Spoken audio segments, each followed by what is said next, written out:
السلام علیکم ناظرین، امید کرتا ہوں آپ سب دوست خیریت سے ہوں گے۔ آپ دیکھ رہے ہیں ہمارا یوٹیوب چینل آؤ جانیں، جس میں آپ کو دنیا کی عظیم شخصیات کی کہانی سنائی جاتی ہے۔ جیسا کہ آپ جانتے ہیں کہ ہم نے تاریخ اسلام سیریز شروع کر رکھی ہے، تو چلتے ہیں پھر اس عظیم سفر پر۔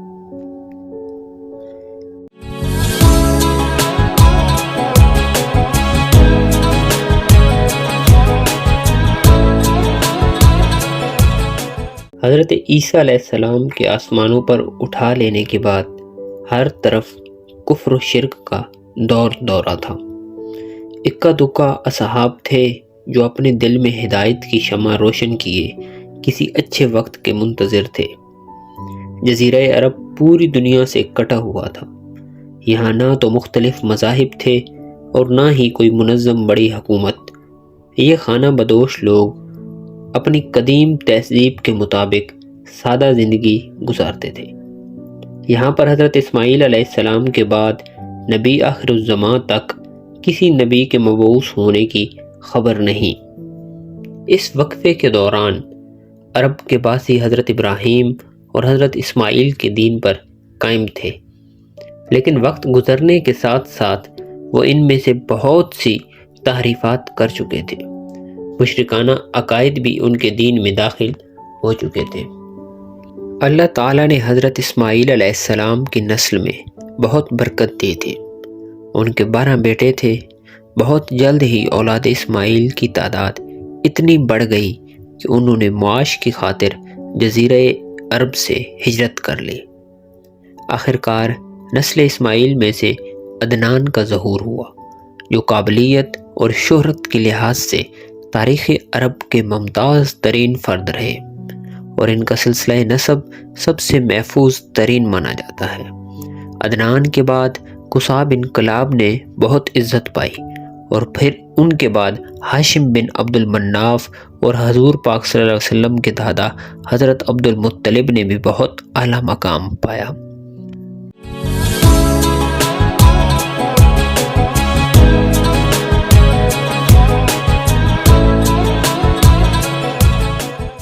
حضرت اسماعیل علیہ السلام کی رحلت کے بعد جیسے جیسے وقت گزرتا گیا، عرب کے لوگوں نے خدائی درس و نصیحت اور توحید کو بھلا دیا۔ ان کی جگہ پر مختلف مشرکانہ عقائد کو اختیار کر لیا۔ ان مشرکانہ عقائد کی شروعات بڑی عزت و تکریم اور نیک عمل کی صورت میں ہوتی تھی، لیکن وقت گزرنے کے ساتھ ساتھ انہوں نے بھیانک رخ اختیار کر لیا۔ یہ تجارت کے لیے شام اور مصر کا رخ کرتے تھے، کیونکہ وہ انبیاء کی سرزمینیں تھیں تو عرب بھی ان کو مقدس سمجھتے تھے۔ لیکن اسی مقدس پن سے متاثر ہو کر وہاں سے پہلا بت لے آئے، جس کا نام حبل تھا، اور یہاں سے بت پرستی کا آغاز ہوا۔ مشرکین نے مسجد حرم کو بتوں سے بھر دیا۔ چنانچہ جب مکے کو فتح کیا گیا تو بیت اللہ میں قریب 360 بت تھے، جنہیں حضور اکرم صلی اللہ علیہ وآلہ وسلم نے اپنے ہاتھوں سے توڑا تھا۔ بت پرستی کے علاوہ مشرکین عرب کاہنوں اور نجومیوں کی خبروں پر بھی ایمان رکھتے تھے۔ بعض دنوں، مہینوں، جانوروں، گھروں اور عورتوں کو منحوس سمجھتے تھے۔ بیماریوں کے اچھوت کے قائل تھے اور روح کے الو بن جانے کا بھی عقیدہ رکھتے تھے۔ اس زمانے کے یہودی مذہب کا یہ حال تھا کہ ان کے پیشوا خود خدا بن بیٹھے تھے، لوگوں پر اپنا حکم چلاتے تھے، جس کا چاہا حلال بنا دیا اور جس کو چاہا حرام کہہ دیا۔ ان کی ساری توجہ مال بنانے پر تھی۔ عیسائیت بھی اپنی تعلیمات سے بھٹک چکی تھی۔ کوئی بھی دین الہی اپنی حقیقی حالت میں نہیں تھا۔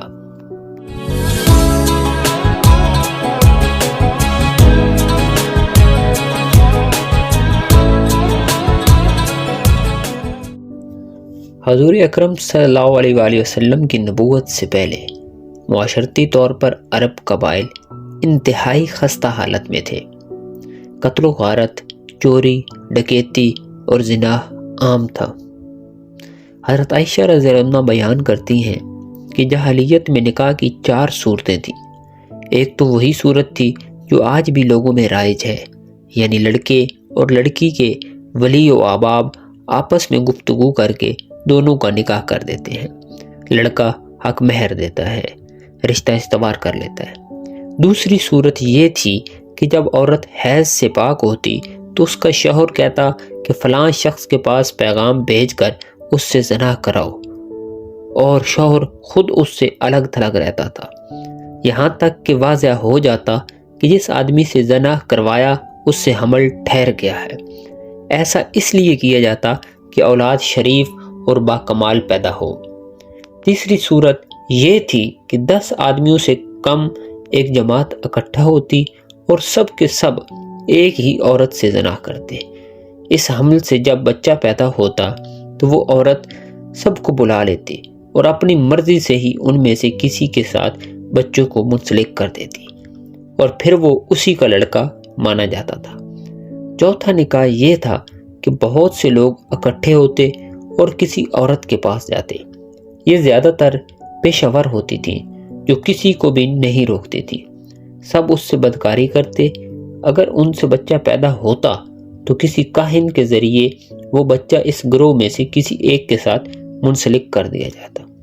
زمانہ جاہلیت میں 2 سگی بہنوں کو ایک ہی وقت میں نکاح میں رکھا جا سکتا تھا۔ باپ کے طلاق یا وفات کے بعد بیٹا اپنی سوتیلی ماں سے بھی نکاح کر سکتا تھا۔ زنا کاری عام تھے۔ پہلا چیپٹر یہاں پر مکمل ہو چکا ہے۔ اب ہم یہاں سے چیپٹر 2 کا آغاز کر رہے ہیں، جس میں خاندان نبوت، حضور اکرم صلی اللہ علیہ وسلم کی پیدائش اور پھر بعد کی ساری تاریخ شامل ہے۔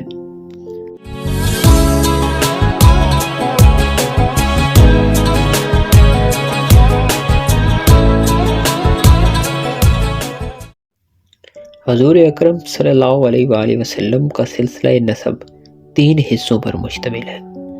پہلا حصہ جس کی صحت پر تمام ماہرین کا اتفاق ہے وہ عدنان تک ہے۔ دوسرا حصہ جس میں اختلافات ہیں عدنان سے حضرت ابراہیم علیہ السلام تک ہے، اور تیسرا حصہ حضرت ابراہیم علیہ السلام سے حضرت آدم علیہ السلام تک ہے۔ پہلا حصہ آپ کے سامنے پیش کر دیتے ہیں۔ محمد بن عبداللہ بن عبد المطلب بن ہاشم بن عبد مناف بن قصا بن کلاب بن مزا بن کعب بن لوئی بن غالب بن زہر بن مالک بن نظر بن کنانہ بن خزیمہ بن مورکہ بن الیاس بن مزر بن نزار بن ماد اور بن عدنان۔ حضور اکرم صلی اللہ علیہ وسلم کا خانوادہ اپنے جد امجد ہاشم بن عبد مناف کی نسبت سے خانوادہ ہاشمی یا بنو ہاشم کے نام سے معروف ہے۔ ہاشم ہی کو حاجیوں کو پانی پلانے اور ان کی میزبانی کرنے کا منصب حاصل ہوا تھا۔ ہاشم بڑے معزز اور مالدار تھے۔ یہ پہلے شخص ہیں جنہوں نے مکے میں حاجیوں کو شوربہ روٹی کھلانے کا اہتمام کیا۔ ان کا اصل نام عمر تھا، لیکن اس شوربہ کو کھلانے کی وجہ سے ہاشم کہلوائے۔ ہاشم کے معنی ہے توڑنے والا۔